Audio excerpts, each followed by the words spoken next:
कौन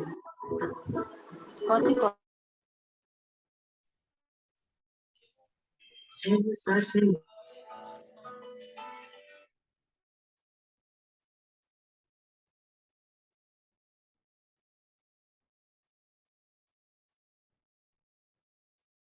हरे कृष्णा, स्वागत है आप सभी का गीतामृत सत्र में। आइए शुरुआत करते छोटे कीर्तन से। हरे कृष्णा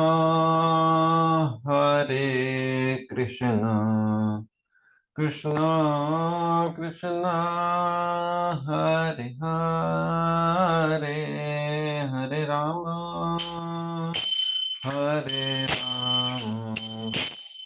राम राम हरे हरे, हरे कृष्णा कृष्णा कृष्णा हरे हरे,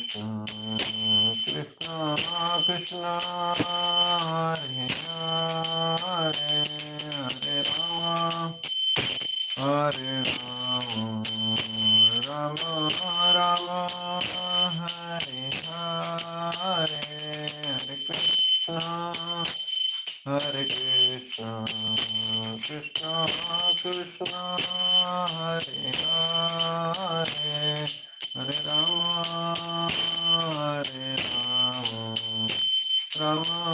राम राम हरे हरे, हरे कृष्णा कृष्णा कृष्णा हरे हरे, हरे राम राम राम हरे हरे, हरे कृष्णा कृष्णा कृष्णा हरे हरे, हरे राम राम राम हरे हरे, हरे कृष्णा कृष्णा कृष्णा हरे हरे, हरे राम राम राम हरे हरे, हरे कृष्णा कृष्णा कृष्णा हरे हरे, हरे राम राम राम हरे हरे, हरे कृष्णा कृष्णा कृष्णा हरे हरे, हरे राम राम राम हरे हरे, हरे कृष्णा कृष्णा कृष्णा हरे हरे, हरे राम राम हरे हरे, हरे कृष्णा कृष्णा कृष्णा हरे हरे, हरे राम राम राम हरे हरे। जय प्रभुपदा, जय प्रभुपदा, प्रभुपदा कृष्ण प्रभुपदा, जय गुरुदेवा, जय गुरुदेवा, गुरुदेवा जय गुरुदेवा। कलयुग पावन हरि नाम संकीर्तन की जय, हरे कृष्ण महामंत्र की जय, दैनिक भगवद गीता चर्चा की जय। ओम नमो भगवते वासुदेवाय, ओम नमो भगवते वासुदेवाय, ओम नमो भगवते वासुदेवाय। ॐ अज्ञानतिमिरन्धस्य ज्ञानाञ्जनशलाकया चक्षुरुन्मिलितं येन तस्मै श्रीगुरुवे नमः। नमो विष्णुपादाय कृष्णप्रेष्ठाय भूतले श्रीमते भक्तिवेदान्त स्वामीति नामिने, नमस्ते सारस्वती देवे गौरवाणी प्रचारिणे, निर्विशेष शून्यवादी पाश्चात्य देशतारिणी, वाञ्छाकल्पतरुभ्यश्च कृपा सिन्धुभ्य एव च पतितानां पावनेभ्यो वैष्णवेभ्यो नमो नमः। जय श्री कृष्ण चैतन्य प्रभु नित्यानंद, श्री अद्वैत गदाधर श्रीवासादि श्री गौर भक्त वृंद। हरे कृष्ण कृष्ण कृष्ण हरे हरे, हरे राम राम राम हरे हरे। हरे कृष्णा, बहुत बहुत स्वागत है आप सभी लोग का। भगवत गीता के ऊपर चर्चा हम जो कर रहे हैं, अगर ज्यादा तकलीफ ना हो किसी को और ठीक हो सब कुछ, तो आप अपना वीडियो ऑन कर सकते हैं, इससे संवाद हमारा परस्पर हो पाएगा। और आज जो कि हम लोग जो क्विज हमने लिया था शनिवार को उसके ऊपर थोड़ा चर्चा करेंगे, उसके बाद आगे बढ़ेंगे। ठीक है, तो मैं मेरा स्क्रीन शेयर करता हूँ कि क्या क्या प्रश्न हमने पूछे थे और क्या क्या उत्तर आप लोगों ने दिए हैं। तो मैं मेरा स्क्रीन शेयर करने जा रहा हूँ अभी। तो ये क्विज था हमारा, और आप देख सकते हैं क्या परसेंटेज में लोगों ने यहाँ पर उत्तर दिए थे। तो पहला प्रश्न था हमारा कि भगवान कृष्ण भगवान के सर्वोच्च व्यक्तित्व के रूप में किसने स्वीकार किया है। कृष्ण को भगवान के सर्वोच्च व्यक्तित्व के रूप में किसने स्वीकार किया है। Who accepted Krishna as the supreme personality of godhead. तो यहाँ पे सबके उत्तर भी दिखते हैं कि किसने क्या उत्तर दिया, तो उसमें हम नहीं जाएंगे। हम देख रहे हैं कि यहाँ पर 21% लोगों ने इसका उत्तर ने गलत दिया है, और 14% लोगों ने इसको ट्राई भी नहीं किया है। तो इसका सही उत्तर है कि सभी मध्वाचार्य, रामानुजाचार्य, श्री चैतन्य महाप्रभु, ये सभी लोगों ने भगवान को कृष्ण को सर्वोच्च भगवान माना है। जैसे कि ये हमने प्रेजेंटेशन देखा था, मध्वाचार्य वर्शिप्ड उडुपी कृष्ण। ठीक है, फिर इसके ऊपर भी हमने थोड़ी चर्चा की थी कि कैसे उडुपी कृष्ण की वो सेवा करते थे। रामानुजाचार्य भी जो कि श्री संप्रदाय, मध्वाचार्य जो हमने पहले बताया, ये हमारे ब्रह्म संप्रदाय के का नेतृत्व करते थे, प्रमुख आचार्य है उसके। श्री संप्रदाय के रामानुजाचार्य, इन्होंने भी श्री कृष्ण को सर्वोच्च माना है।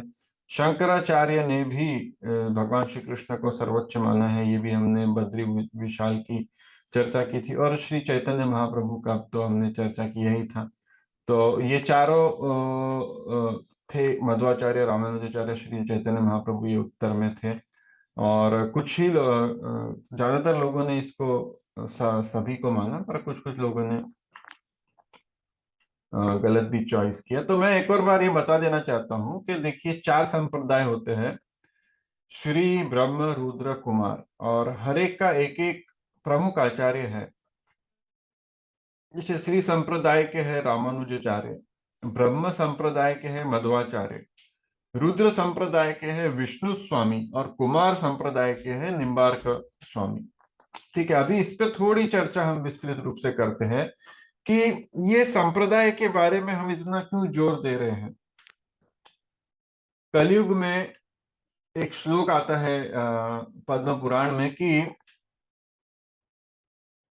संप्रदाय विहीन मंत्र निष्फलम। मतलब 4 ही संप्रदाय, उसमें 4 संप्रदाय के नाम दिए हैं, ब्रह्म, रुद्र, कुमार और श्री, 4 संप्रदाय है। यही प्रामाणिक संप्रदाय है। इसके अलावा कोई भी आके कुछ भी टॉपिक पे बोल सकते हैं, उसका कोई वो नहीं है। मतलब कोई आके फिजिक्स पे कुछ बोल सकता है, कोई आके केमिस्ट्री पे कुछ, कोई ज्योग्राफी पे कुछ बोल सकता है, कोई इतिहास के बारे में कुछ बोल सकता है, उसके बारे में नहीं। भगवान के बारे में जो ज्ञान है, स्पिरिचुअलिटी, धर्म, इसके बारे में ज्ञान यदि आपको प्राप्त करना है, भगवत गीता यदि आपको समझना है, श्रीमद् भागवतम समझना है, तो इन संप्रदाय के अंतर्गत ही सीखना चाहिए। जैसे कि मैं इस्कॉन में आता हूँ, शीला प्रभुपाद, जैसे कि अब भगवत गीता भी खोलेंगे तो भगवान श्री कृष्ण द्वारा ज्ञान आया है। उसके पहले ही मैं भी यहाँ पर भी दिखाता हूँ आपको कि कैसे संप्रदाय में ज्ञान आता है, वो ज्ञान किस प्रकार से प्रामाणिक ज्ञान होता है। जैसे कि यहाँ पर एक और बार स्क्रीन शेयर करता हूँ।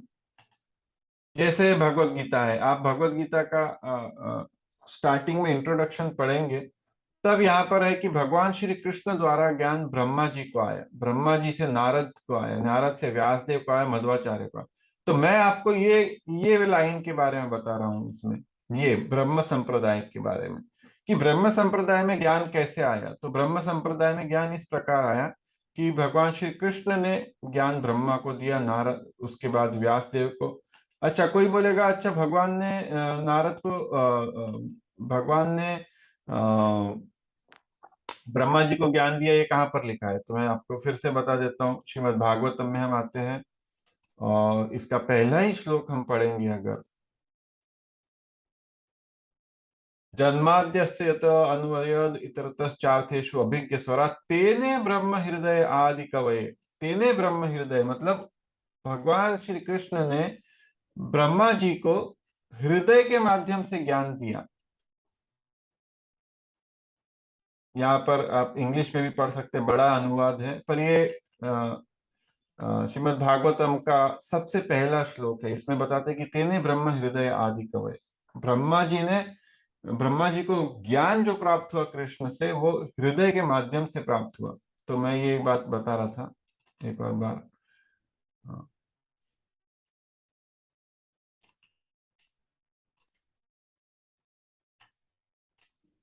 हाँ, तो मैं ये तो बता ही रहा था। इसके बाद मैं एक और चीज बता रहा था, ये हाँ, कैसे इस संप्रदाय में ज्ञान प्राप्त होता है, वही प्रामाणिक होता है। कृष्ण से ब्रह्मा जी को आया, वो हमने भागवत में देखा। ब्रह्मा जी से नारद को आया, ये भी भागवत में दिया हुआ है। नारद से व्यासदेव को आया, ये भी भागवत में दिया हुआ है। ऐसे ज्ञान आते आते मध्वाचार्य, जो कि हमने यहाँ पर बताया, ये मध्वाचार्य है, इनको ज्ञान आया। और इनसे ज्ञान बढ़ते बढ़ते बढ़ते आया पद्मनाभ, नरहरि, ये प्रमुख प्रमुख आचार्य है। ऐसा करते करते ये आया है, चैतन्य महाप्रभु भी आए हैं बीच में, जो कि सब स्वयं भगवान श्री कृष्ण हैं।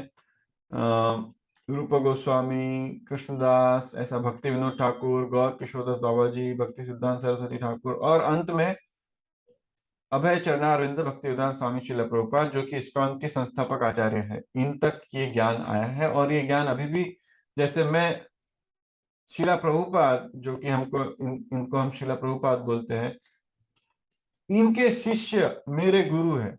तो ये ज्ञान हम अभी भी ले रहे हैं संप्रदाय के अंदर, और वही ज्ञान जो हम सुन रहे हैं, वही हम आपको भी सुना रहे हैं। तो इसलिए ज्ञान इस प्रकार से संप्रदाय में लेना चाहिए प्रामाणिक रूप से। नहीं तो क्या होता है कि कोई भी आजकल कुछ भी टॉपिक, ये टॉपिक पे, भगवत ज्ञान के टॉपिक पे बोलना शुरू कर देते हैं, और उससे उनको लगता है हम बहुत अच्छा भगवान का काम कर रहे हैं, पर वास्तविक रूप में वो अराजकता फैलाने का काम करते हैं। वो लोगों को फेनाटिसिज्म फैलाते हैं। फेनाटिज्म मतलब अ, बिना तथ्य की बातें बताते हैं। जैसे कि आप इलेक्ट्रिक, जैसे कि अभी इस घर में लाइट है, कमरे में लाइट है, तो ये लाइट का मतलब ये है कि भाई जहाँ इलेक्ट्रिसिटी प्रोड्यूस हो रही है, कहीं तो इलेक्ट्रिसिटी प्रोड्यूस हो रही है, वो एक एक खंबे से खंबे से खंबे से पास होती होती इस घर के सॉकेट तक आ गई है। और वो सॉकेट तक आकर जब हमने ये बटन को चलाया, तब वो जाके लाइट जली है। ऐसा ही नहीं कि सॉकेट में ही कुछ कुछ ताकत है, नहीं। पीछे जो, जहाँ इलेक्ट्रिसिटी प्रोड्यूस, बिजली पैदा हो रही है, वहां से वो लोग आ रहे हैं। जैसे कि हम बता रहे हैं, संप्रदाय द्वारा एक एक खंबे से पास होते हुए आ रहे हैं। इसीलिए ये बिजली, यहाँ पर बल्ब जल रहा है, यहाँ पे लाइट जल रही है, इसके पीछे बहुत बड़ा प्रोसेस है पीछे। ये जुड़ा हुआ है। यहाँ पे बिजली जल रही है, यहाँ पे ट्यूबलाइट जल रही है मेरे कमरे में, इसका मतलब ये है कि ये अपने जो मूल स्थान है वहां तक जुड़ा हुआ है, जहाँ पे बिजली उत्पादित हो रही है। काफी लोग आप देखेंगे कि यूट्यूब पे आते हैं, सोशल मीडिया पे कहीं पे तो आते हैं कि लगेगा, दिखेगा सब बाहर से कि हाँ ये तो एक आध्यात्मिक संस्था है, भगवान के बारे में बोल रहे हैं, पर वास्तविक में वैसा नहीं होता। मैं एक इलेक्ट्रिसिटी का सॉकेट आपको बोल दूं, और इसमें आप लगाइए कुछ, आपका मोबाइल चार्ज ना हो, ट्यूबलाइट नहीं जलेगी। दिखने में सब कुछ इलेक्ट्रिसिटी के सॉकेट जैसा है, पर उसमें वास्तव में ऊर्जा ही नहीं है। क्यों नहीं है? क्योंकि वो जुड़ा हुआ नहीं है। तो कभी भी किसी को भी प्रामाणिक आदमी है, कोई बोलता है कि मैं भगवान के बारे में बताऊंगा, तो उनको तीन प्रश्न पूछने चाहिए। उनको पूछना चाहिए कि आपके गुरु कौन है, आप कौन से संप्रदाय में आते हैं, और आप क्या शास्त्र फॉलो करते हैं, आप क्या पढ़ते हैं। गुरु, साधु, शास्त्र, ये तीनों लाइन में रहते हैं कभी भी। और कोई भी कुछ भी बोलता है, जैसे कि कई बार लोग बोलते हैं कि आ, हम कल की अवतार है। अभी बीच में एक न्यूज आई थी, मैं आपको न्यूज भी बताता हूँ कि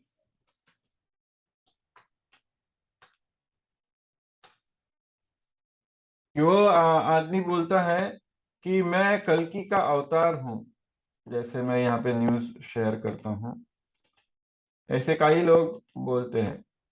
Gujarat man who claims to be lord Vishnu incarnate once of drought if his gratuity not release. तो वो बोलते, ये बोल रहे थे कि ये कल्कि है, कल्कि अवतार है, ये आदमी बोल रहा है। अब आप देखिए, कोई भी ऐसा कुछ, केवल ये नहीं और काफी लोग और भी हैं जो बताते हैं कि वो भगवान है। फेक गॉडमैन जिसको बोलते हैं, ये लोग भगवान का नाम खराब करते हैं, धर्म का नाम खराब करते हैं। तो इनको तीन चीजें बोलनी चाहिए कि भाई आप कल की है तो आपके बारे में शास्त्र में क्या बोल रहे हैं, शास्त्र में क्या बोला गया आपके बारे में। तो शास्त्र में तो बोला गया कि कल की 4,32,000 वर्ष के बाद आएगा, अभी कैसे आ गया। के बाद उनको पूछना चाहिए कि गुरु, गुरु कोई, आपने कोई गुरु से सुना है क्या कि आप आने वाले हैं।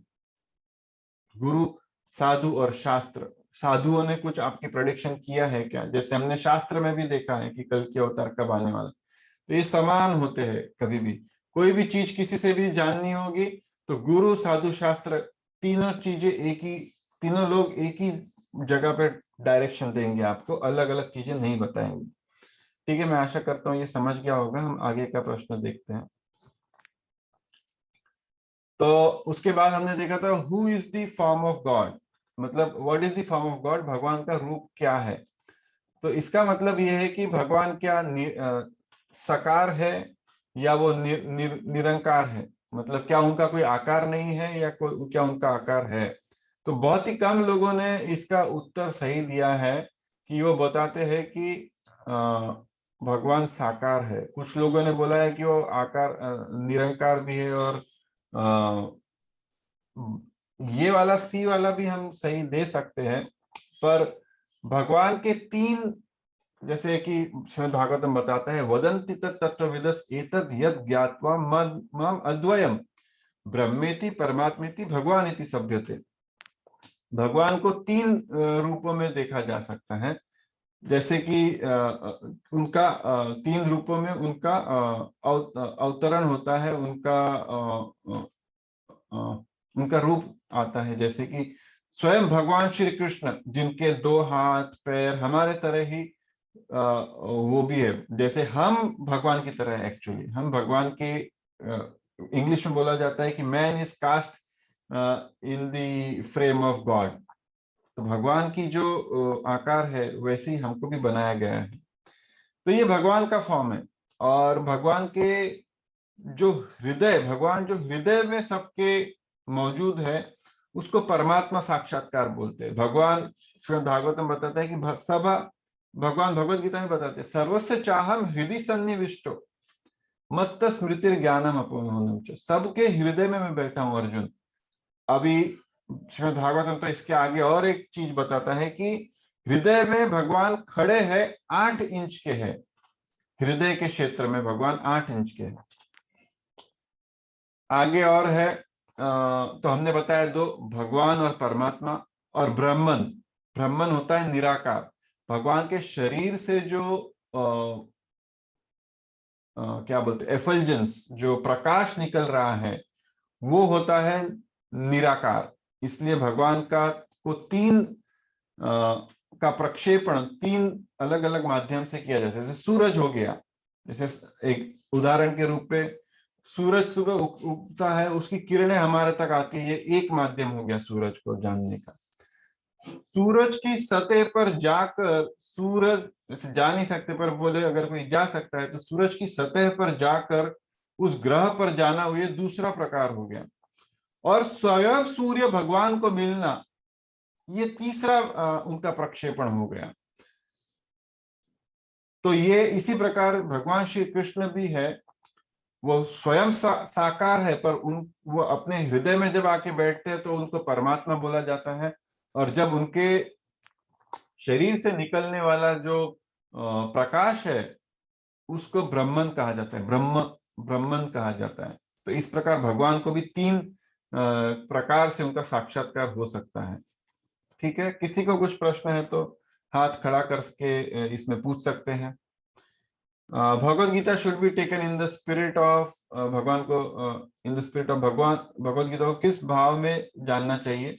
तो इसका उत्तर है भक्ति भाव से और सबमिशन, विनम्रता से और सबमिशन से। रिसर्चिंग मतलब अनुसंधान, मतलब हाँ मैं इसमें कुछ खामियां निकालूंगा, गलतियां निकालूंगा, ऐसा भाव से नहीं। तो कुछ लोगों ने भक्ति भाव भी लिखा है, कुछ लोगों ने विनम्र लिखा है, कुछ लोगों ने दोनों लिखा है, पर ये दोनों ही सही उत्तर है। The Bhagavan realization is the realization of lord's feature. ये क्या है भगवान में? तो जो तीन भाव मैंने बताया, हाँ, तो भगवान का जो साक्षात्कार होता है वो किस प्रकार का होता है? क्या वो सत है, क्या वो चित है, क्या वो आनंद है? इस पे और थोड़ा चर्चा करते हैं। जो भगवान का साक्षात्कार होता है, तो भगवान के तीन भाग हमने बताए। ब्रह्मन मतलब जो उनके शरीर से दिव्य ज्योति निकल रही है वो। परमात्मा मतलब जो हृदय में है वो। और भगवान जो है, जो भगवान स्वयं है। तो जो ब्रह्मन जो साक्षात्कार है, जिसमें भगवान के शरीर से जो ब्रह्म ज्योति निकलती है, प्रकाश, दिव्य प्रकाश निकल रहा है, ये भगवान का सत भाग बताता है। केवल सत मतलब एटर्नल, हमेशा। इसमें जाएंगे तो आप हमेशा रहने की अनुभूति कर सकते हैं। परमात्मा में जाएंगे तो सत और चित, जो ज्ञानी होते हैं वो परमात्मा के पास जाते हैं, और वो परमात्मा पर जाते नहीं, परमात्मा पर केंद्र करते हैं, और वो भगवान का सत और चित का साक्षात्कार करते हैं। भगवान हमेशा है, सदैव है, और पूर्ण ज्ञान भगवान के बारे में प्राप्त करते हैं। और जो भक्त होते हैं भगवान के, वो सत चित आनंद मतलब तीनों, हमेशा भगवान का पूर्ण ज्ञान और आनंद, ये पाकर वो आनंद करते हैं, तब वो भगवत धाम जाते हैं, भगवान के पास जाते हैं, गोलोक वृंदावन जाते हैं। तो ये है इसका उत्तर कि भगवान का साक्षात्कार तीनों में होता है। तीनों को मिलके, भगवान का शरीर भी इसी इंग्रेडिएंट से बना हुआ है। जैसे हमारा शरीर पंच महाभूत का बना हुआ है। हमारा शरीर में पंच महाभूत मतलब उसमें हड्डियां है, खून है, और वो इत्यादि। भगवान का शरीर काटेंगे तो ये यही इंग्रेडिएंट मिलेगा, सच्चित आनंद, सच्चित आनंद। वास्तव में हमारा भी शरीर इसी से बना हुआ है, पर वो शरीर अभी हम छोड़ के ये भौतिक शरीर हमने लिया हुआ है। ठीक है। विज्ञान और प्रौद्योगिकी, science and technology can give us only technological temporary solution, केवल अस्थाई समाधान दे सकते हैं। जैसे कि झुर्रियां गिर रही है तो फेसलिफ्ट करा लो, बाल सफेद हो रहे हैं तो काले करवा लो, ऐसा सब कुछ विज्ञान बता सकता है। पर ये जन्म मृत्यु जरा व्याधि के चक्कर से निकालने का काम केवल आध्यात्मिक ज्ञान, भगवत गीता ही कर सकती है। ठीक है, आगे बढ़ते हैं। Which of the following is correct? We are spirit souls engage in the material body. हम भौतिक शरीर में बंधी हुई आत्मा है, ना ही हम शरीर है, केवल शरीर शरीर नहीं है। We are not more than chemical bundle, ना ही हम एक केमिकल का बंडल है। क्या है हम एक आत्मा है जो शरीर में बंधा हुआ है। और इस जीवन का ध्येय ये है कि ये जो टेम्पररी शरीर हमको मिलता है, इसको छोड़ के हमारा जो आध्यात्मिक परमानेंट जो है, स्थायी शरीर जो है, उसको प्राप्त करना, यही एक उद्देश्य है। और यही प्राप्त करने की पूरी विधि भगवत गीता में भगवान बताते हैं। तो हम वास्तव में ये है आत्मा है जो कि शरीर के अंदर बसे हुए। इस पर सब पर हम बहुत डिटेल में चर्चा करने वाले हैं। Why does the human body have higher intelligence as compared to animals? हमारे पास क्यों भगवान ने ज्यादा बुद्धिमत्ता दी है? ताकि हम ताकि हम दुखों का कारण का खोज कर सके कि मैं दुखी क्यों हूं, मुझे क्यों जन्म लेना पड़ता है, क्यों बूढ़ा होना पड़ता है, क्यों बीमारी ग्रस्त होना पड़ता है, क्यों मैं मरता हूं। जीवन का उद्देश्य खोज सके और शाश्वत सुख प्राप्त कर सके, इसीलिए हमको भगवान ने बुद्धि दी है। धर्म रेफर्स टू, धर्म का संदर्भित क्या करता है? हाँ, इसमें एक ने भी सही उत्तर नहीं दिया है, तो इस पर थोड़ा चर्चा करेंगे। ये प्रश्न का सभी ने गलत उत्तर दिया है।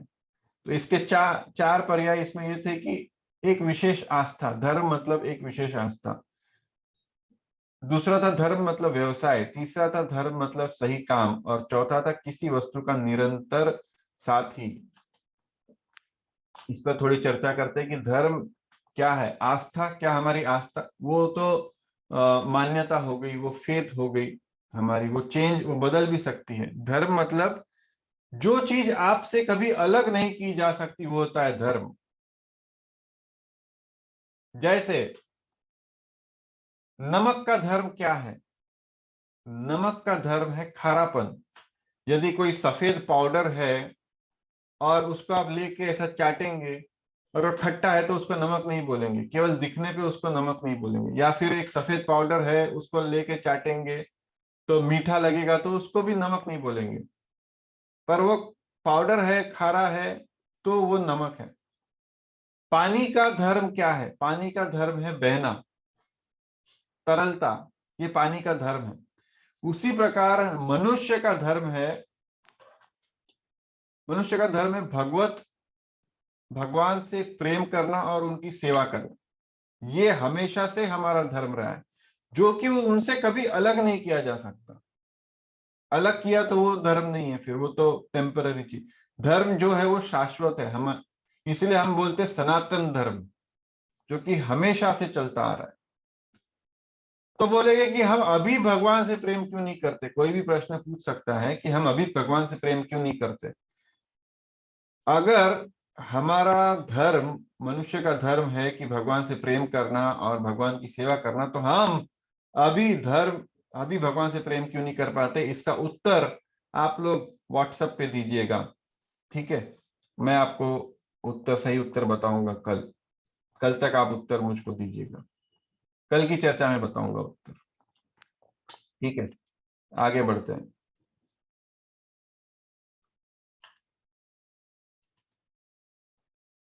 Who is the literary incarnation of supreme Lord? सर्वोच्च भगवान का साहित्यिक अवतार कौन है? इजी था ये, व्यासदेव है, हमने चर्चा किया था इस पर। What is the right source to get knowledge? जो ज्ञान प्राप्त करने का सही स्तोत्र क्या है? इस पर भी हमने आज चर्चा कर ली। डिसिप्लिक सक्सेशन, गुरु शिष्य परंपरा में कोई भी ऐरा गहरा कुछ भी व्हाट्सएप से ज्ञान पाने का सही तरीका नहीं है, वो फेसबुक से ज्ञान पाना सही तरीका नहीं है, अपने मित्रों से ज्ञान पाना सही तरीका नहीं है, ऐरी गहरी कोई पुस्तकें। ज्ञान मतलब हम यहाँ पे क्या ज्ञान की बात कर रहे हैं? हम दिव्य ज्ञान, हम आध्यात्मिक ज्ञान की बात कर रहे हैं। उसको गुरु शिष्य परंपरा में लेना चाहिए। According to Gita Mahatmya, all Upanishad are like cow. Shri Krishna is Arjun, Shri Krishna is cowherd boy, Arjun is calf, and Bhagavad Gita is milk. तो ये भी, इस पे भी हमने विस्तृत रूप से चर्चा की है, ज्यादातर लोगों ने सही उत्तर दिया है। सभी उपनिषद का जो, जैसे गाय है हर चीज को अंदर लेती है फिर उसका दूध बना देती है, वैसे ही सारे उपनिषद का सार डाल दिया है भगवान ने भगवत गीता में, जिसको भगवान श्री कृष्ण, ये गीता महात्म्य में आता है एक्चुअली। उसमें शंकर, आदि शंकराचार्य ने इसके ये उदाहरण आदि शंकराचार्य का है, जो कि भगवान जो कि स्वयं शिव जी के अवतार है। तो उन्होंने बताया कि भगवत गीता में सारे उपनिषद का सार है, और जैसे कि एक ग्वाले के समान भगवान श्री कृष्ण ये ज्ञान अर्जुन को दे रहे हैं। अर्जुन एक बछड़े के माफक ये ज्ञान पी रहा है। कैसे? ये दूध के द्वारा, ये दूध जो है पूरा सार दूध के माध्यम से निकल रहा है, और वो अर्जुन एक बछड़े के समान पी रहा है। According to Gita Mahatmya, reading of Bhagavad Gita is compared to, ये उत्तर, इसका सभी ने उत्तर सही दिया है कि गंगा जल से नहाने के लिए प्रमाण, गंगा जल से स्नान करने समान है ये। भीष्म वॉज फाइटिंग, भीष्म किस लिए युद्ध कर रहे थे? तो as a matter of duty, कर्तव्य का निर्वहन करने के लिए। How many signs indicate victory for Pandavas as mentioned in the first chapter? कितने पहले से ही, युद्ध खत्म होने के पहले से ही पता था कि जीत किसकी होने वाली है? पांडव की होने वाली है। इसके लिए 9 चिन्ह थे। हमने 9 चिन्ह पर पिछले ही सत्र में चर्चा किया था कि कैसे भीष्म देव ने शंख बजाया था, तो वो एक चिन्ह था। कैसे कौरव के हृदय में कंपन होने लगा था, कैसे भगवान के शंख को दिव्य शंख बोला गया था, भगवान को माधव नाम से पुकारा गया था। ऐसे अनेक नौ थे चिन्ह। और Krishna is address as Hrishikesh controller of senses. भगवान को कृष्ण क्यों ऋषिकेश क्यों बुलाया गया है? कृष्ण को ऋषिकेश इंद्रियों के नियंत्रक के रूप में संबोधित किया जाता है। तो क्यों किया जाता है? तो उसका यही है कि सो दैट, इसका सही उत्तर है, इस ये भी बहुत कम लोगों ने दिया है कि वो कुशलता से लड़ने के लिए पांडव सेना की इंद्रियों का मार्गदर्शन कर रहे थे, इसीलिए उनको ऋषिकेश बोलते हैं। और वैसे तो ऋषिकेश शब्द का अर्थ ये होता है इंद्रियों का कंट्रोलर, इंद्रियों का नियंत्रक, उनको ऋषि। तो हमारी सारी इन सभी के ऊपर भगवान का अधिकार है, तो हमारे इंद्रिय के ऊपर भी भगवान का अधिकार है, इसलिए उनको ऋषिकेश कहते हैं।